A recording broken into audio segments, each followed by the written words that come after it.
Namo tassa bhagavato arahato samma sambuddhassa.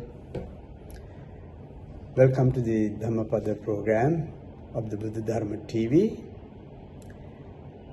Today we are going to discuss the verse number 79. And first of all, thank you for coming to listen to the Dhamma. 79 verse begins Dhamma piti sukham seti vippasannena cetasa aryapavedite dhamme sada ramati pandito. While Buddha was residing at Jetavana monastery, the Buddha spoke this verse with reference to Venerable Mahakappina. Venerable Mahakappina, who later became monk, was king of Kukutavati as a state in northern India. He was the ruler of that state. One day the king accompanied the king to visit the Buddha.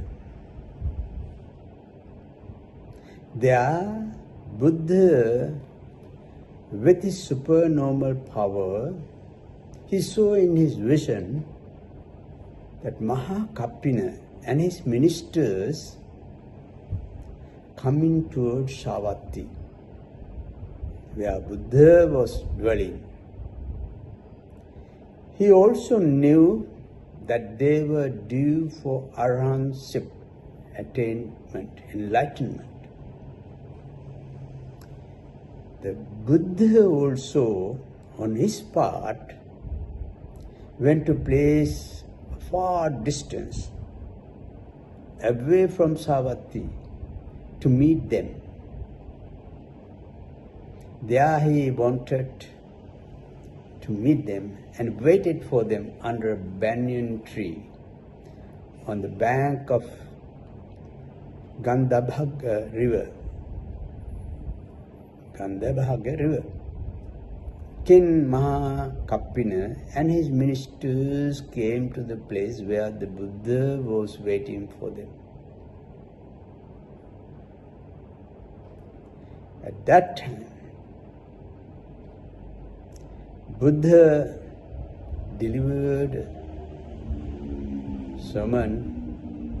As Buddha could perceive that they had the ability to grasp the deep Dhamma and has the chance of attaining enlightenment.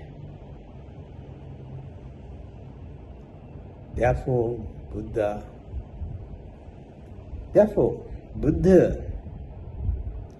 came also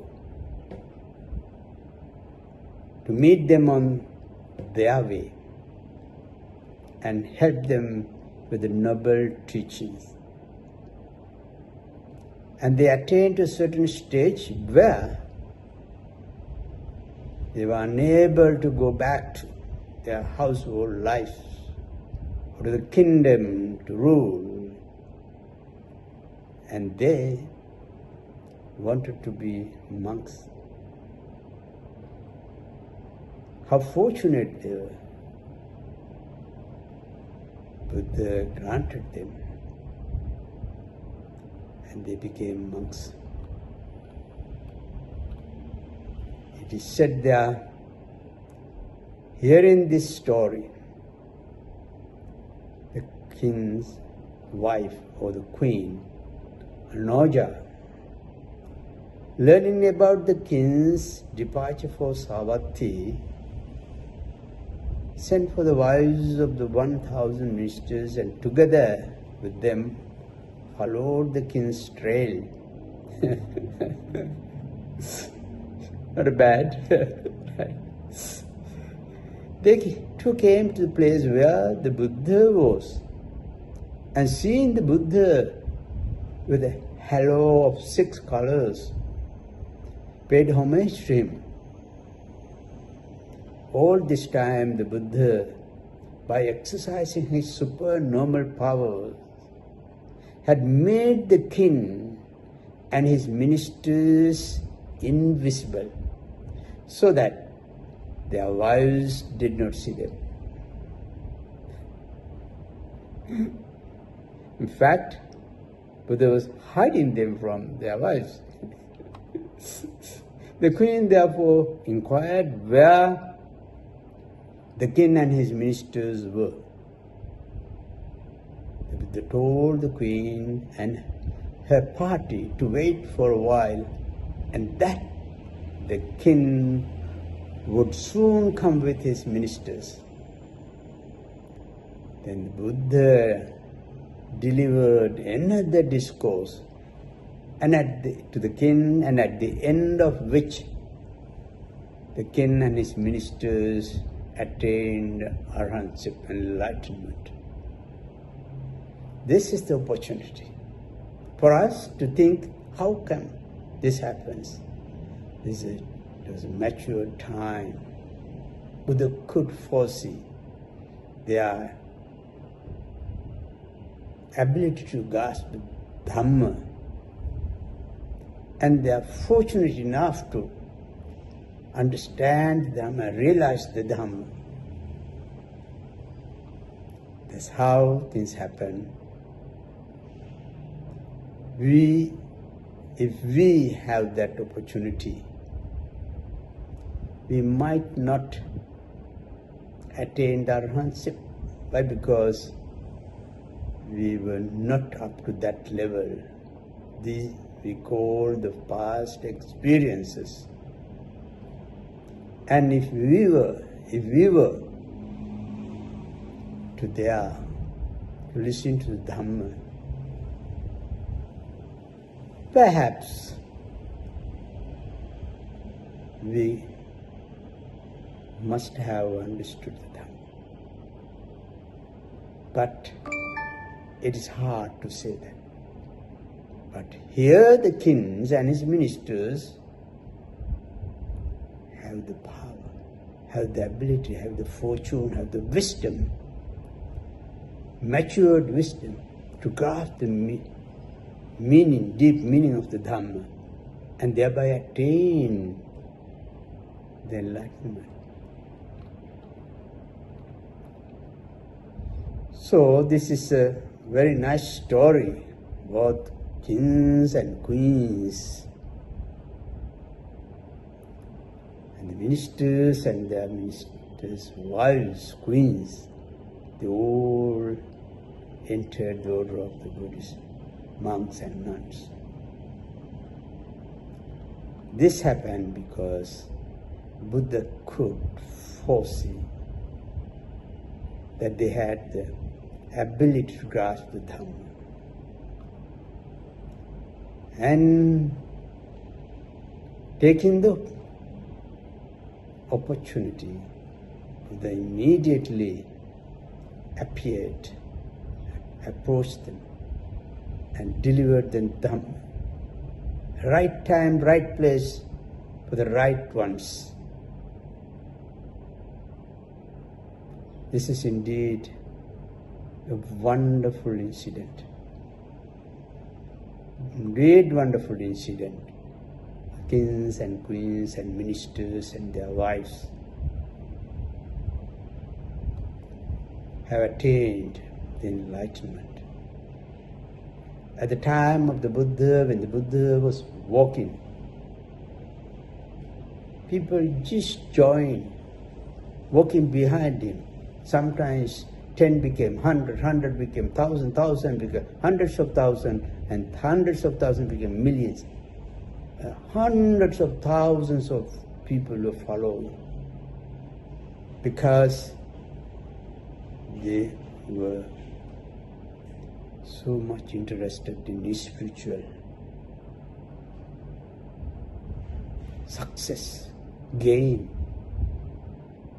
And they were moving, following the Buddha, until Buddha sat somewhere and gives the discourse. This is what happened. And there here, the Buddha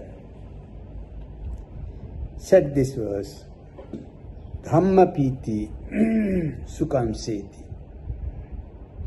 Dhammapiti means here those who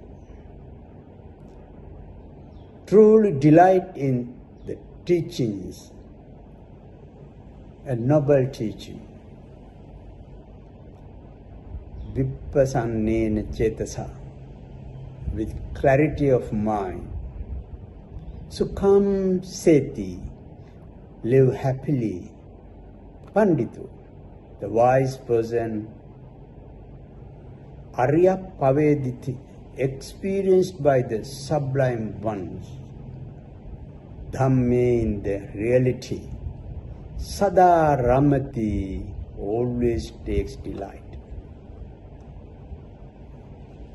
In a nutshell, one who delights in the teaching lives happily with a pure mind. The experience of sublime ones, Arya, the wise always enjoy. So here, Dhammapiti Sukham Seti, one who imbibes the essence of Dhamma lives happily. What is meant here is that those who follow the teaching of the Buddha and follow it in practical terms will live happily. The expression piti implies drinking. But the drinking meant here is absorbing the teachings into one's life. So Arya means, which means one who is far removed from passions, was originally a racial term. Arya means, sometimes they said the people in the class, they considered their higher superior class. But here Buddha completely denied that interpretation.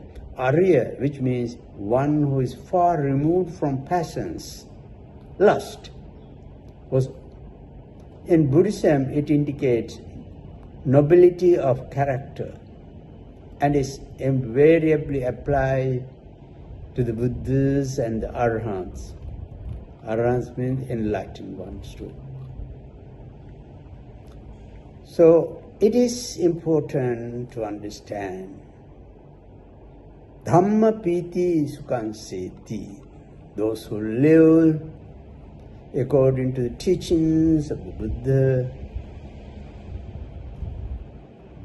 he who imbibes the essence of Dhamma lives happily. Doesn't matter to which class you belong, doesn't matter to which ethnic group you belong, doesn't matter to which country you belong, but he who imbibes the sense of Dhamma lives happily. Lives happily.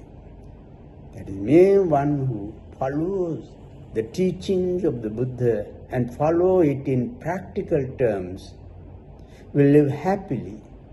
The expression piti means implies drinking. But the drinking meant here is absorbing the teaching into one's life. Therefore, Buddha's teaching is not to carry it by words, by verbally, or by memory, but to apply it to one's life. One who is far removed from passions, be a Arya, so that you can be real. Arya is one who is far removed from passions. Buddhism indicates nobility. So it is the Buddhist way of becoming an Arya in the real terms of the Buddha. Arya means one who is far removed from passions. So one who imbibes the essence of Dhamma lives happily. Dhamma is to be practiced, not to be memorized and memorized and memorized, but to know a bit, apply it to your daily life. More you apply Dhamma, more you will be happier, more you will be relaxed, more you will be free from all lust and passions. This is the meaning of this verse 79. May you all be well and happy.